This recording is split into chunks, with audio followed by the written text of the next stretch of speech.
Biden want more migrants to come to Delaware? I don't even understand that question, but I'll move on.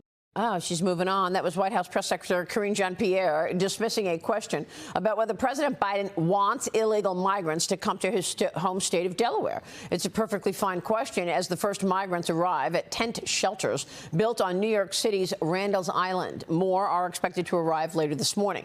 Illegal migrants are everywhere throughout this country right now. New Fox polling shows border security has become a top issue ahead of the midterm elections. Voters are ranking it behind abortion, but ahead of climate change and the pandemic.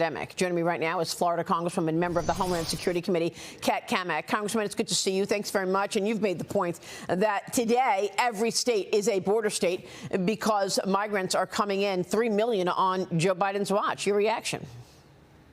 I mean, if I were Joe Biden, I would make sure that I never held a press conference again.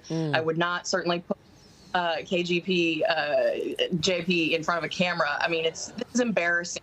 And as I've said before, I feel like I need to retire the phrase, you play stupid games, you win stupid prizes. They have created this border crisis. They have allowed for these folks to come across illegally.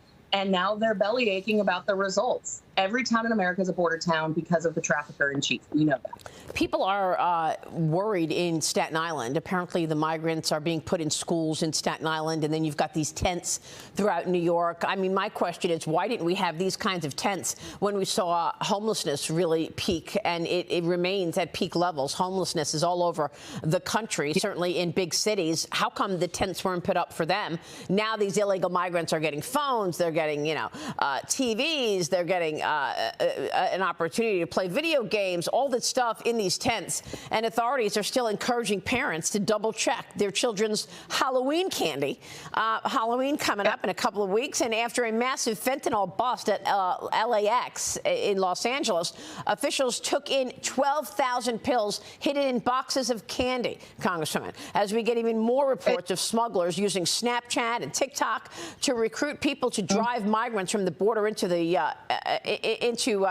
Houston. We're showing ads right now on TikTok. One post offered up to $2,500. Another one, $70,000, which we showed you a week ago. $70,000 to drive a 18-wheeler truck from McAllen, Texas to Houston. They're trying to get American kids to do this. Despite all of this, the administration is now pushing Arizona to remove shipping containers, filling gaps left in the unfinished border wall, Congresswoman. They don't want anything getting in front of that border wall, the open gaps. They want it to be free to just come in within any gaps for these migrants. Yeah, and if you talk to the Democrats about their open border policies, they say that it's the humane thing to do. Well, we all know that the drugs, the crime, the trafficking, it is the most inhumane policy that we've seen in eons. And so, I mean, there's a lot to talk about here. Yes, big tech has been facilitating the trafficking of women and children. They are facilitating the trafficking of narcotics. Just 3 days ago in my own district, a mother gave her child, her toddler, candy that had been laced with fentanyl, and paramedics had to revive this child.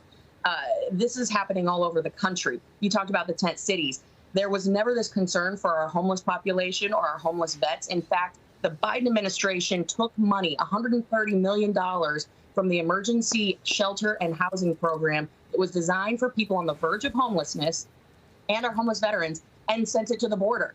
This is what's happening. They are moving money around from place to place to basically take better care of those coming here illegally and breaking the law than they do their own citizens that are footing the bill.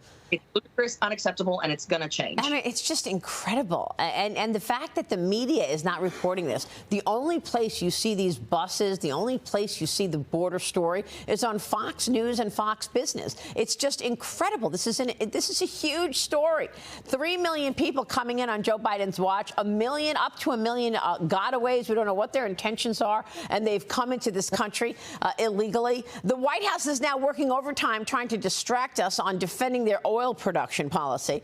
Energy Secretary Jennifer Granholm weighed in yesterday, claiming that the latest release from the Petroleum Reserve has nothing to do with the midterms. Watch this.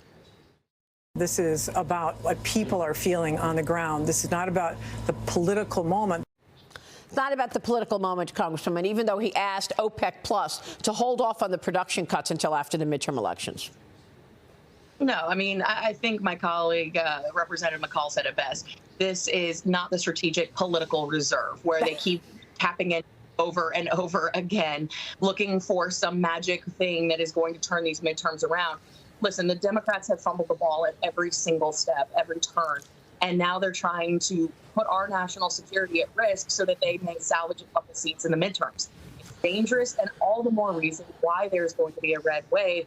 But we, the American people, we've got to get out and vote. A few cents down at the gas pump is not going to save this disastrous Biden administration. Yeah, and I'm glad you mentioned national security, because this is a very serious issue. All of these issues point directly to national security getting threatened, whether it be the influence peddling of the Biden family or the gimmicks around the midterm elections, like releasing all of this oil from the petroleum reserve. It's all very worrisome as it does attack the national security of America.